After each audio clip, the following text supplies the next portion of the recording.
Lahore high court نے smog کے تدارک کے لیے ایک بار پھر سائیکلنگ کو فروغ دینے پر زور دیا۔ لاہور ہائی کورٹ نے اسموگ کے تدارک کے لیے دائر درخواستوں پر سماعت ہوئی۔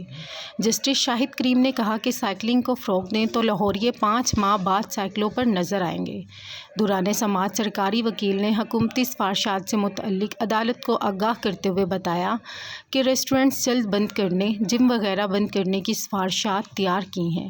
جسٹس شاہد کریم نے ریمارکس دیے کہ ان گزارشات میں کچھ سفارشات غیر ضروری ہیں۔ جم وغیرہ بند کرنے کا حکم تو کورونا کے دوران دیا تھا، جس پر سرکاری وکیل نے کہا کہ ابھی سفارشات پر نظر ثانی ہو رہی ہے۔ عدالت نے کہا کہ اسموگ سے متعلق جتنا کردار فیکٹریوں کا ہے، اتنا ہی ماحولیات کے افسران کا بھی ہے۔ غفلت برتنے والے افسران کی نشاندہی کروائیں، ان کے خلاف پیڈا ایکٹ کے تحت کارروائیاں ہوں گی۔ لاہور ہائی کورٹ نے کہا کہ گھروں میں گاڑیاں دھونے والوں کے خلاف بھی کارروائیاں یقینی بنائیں۔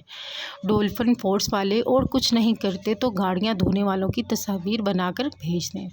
جسٹس شاہد کریم نے کہا کہ ڈپٹی کمشنرز اسموگ سے متعلق آگاہی واک کر کے کہتے ہیں، اپنا کردار برطانیہ میں ججز آج بھی سائیکلوں پر آتے ہیں۔ آپ سائیکلنگ کو فروغ دیں، لاہوریے 5 ماہ بعد آپ کو سائیکلوں پر نظر آئیں گے۔ یہ سب حکومتی ادارے کر سکتے ہیں۔